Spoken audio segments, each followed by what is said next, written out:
কোন ওষুধ আসল নকল সবার আগে আমি যেটা বলবো আপনারা জানবেন। অন্য বা অবৈধ যে ওষুধই বলেন সেটা বিক্রয়ের জন্য আইন কি বলে জানেন? জালিয়াতি করে ভুয়া ইনভয়েসের মাধ্যমে তারা নকল ওষুধ এখানে সরবরাহ করেছিল লাস ফার্মাতে। আমাদের কাছে বিশেষ করে গত বৃহস্পতিবার রাতে অতিরিক্ত জেলা ম্যাজিস্ট্রেট স্যারের নির্দেশনায় আমরা একটা অভিযোগ পাই। সেই অভিযোগের ইনভেস্টিগেশনে আছি। আমরা এখান থেকে কিছু ওষুধ জব্দ করে নিই, যেটা বাইরের দেশে বিশেষ করে জার্মানির বলে এখানে বিক্রি হয়েছিল, এবং সেই ওষুধটা একজন পেশেন্টের বডিতে পুশ করা হয় এবং তার কিছু সাইড এফেক্ট দেখা যায়।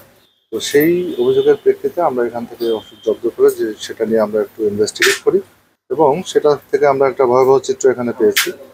সেটা হচ্ছে যে যে ইম্পোর্টারের স্টিকার দেওয়া এবং যে কোম্পানির নামে ওষুধগুলো আসছে, সে লাস ফার্মাতে যে আমরা ইনভয়েসটা পেয়েছি, এটা যিনি দিয়েছেন যে কোম্পানির প্রতিনিধি, আমরা তাদের সাথে যোগাযোগ করে কথা বলি এবং খোঁজ খবর নিয়ে যেটা জানতে পারলাম ফাইনালি, যে সেই লোকটা তাকে এখানে ভুল একটা জালিয়াতি করে ভুয়া ইনভয়েসের মাধ্যমে তারা নকল ওষুধ এখানে সরবরাহ করেছিল লাস ফার্মাতে।